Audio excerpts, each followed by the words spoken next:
Second rule है pole and tangent at pole. तो उसमें क्या है, if r is equal to 0 और some value of theta,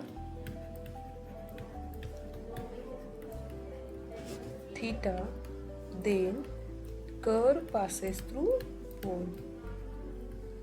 Then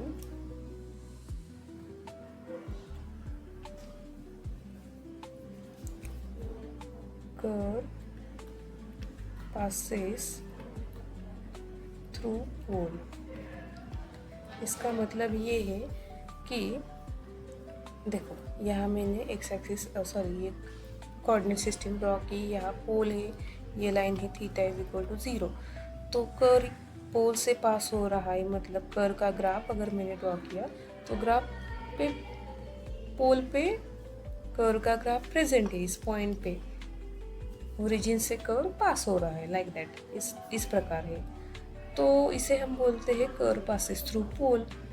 तो ऐसा कब पॉसिबल है, अगर कुछ थीटा के कुछ पर्टिकुलर वैल्यूज़ के लिए रेडियस की वैल्यू 0 हो रही है, उस केस में हमें क्या मिलता है, कर्व पासेस थ्रू पोल मिलता है।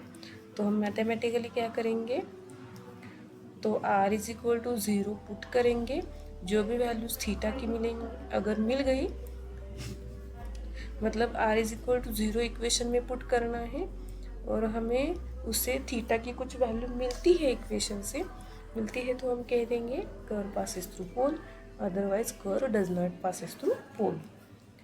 तो टेंजेंट एट पोल कैसे फाइंड करना है, values of equation of tangents क्या मिलती है, that is nothing but values of theta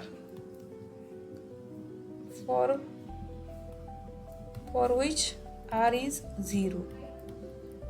ऐसी थीटा की वैल्यू जिनके लिए r 0 हो रहा है, उन सब थीटा की जो वैल्यूज होती है वो टेंजेंट्स होती है। ओके, मतलब थीटा इज इक्वल टू π/2 की जगह when theta is equal to π/2 equation में पुट करते हैं तो r 0 मिल रहा है, तो थीटा इज इक्वल टू π/2 क्या हो गया, ये टेंजेंट का इक्वेशन हो गया। थीटा इज इक्वल टू π/2 क्या है, लाइन है, देखो ये वाली लाइन, ये लाइन क्या हो गई, इस कर्व के लिए टेंजेंट हो गई, ऐसा उसका मीनिंग है। Okay, tangent at the pole, equation of tangent at pole.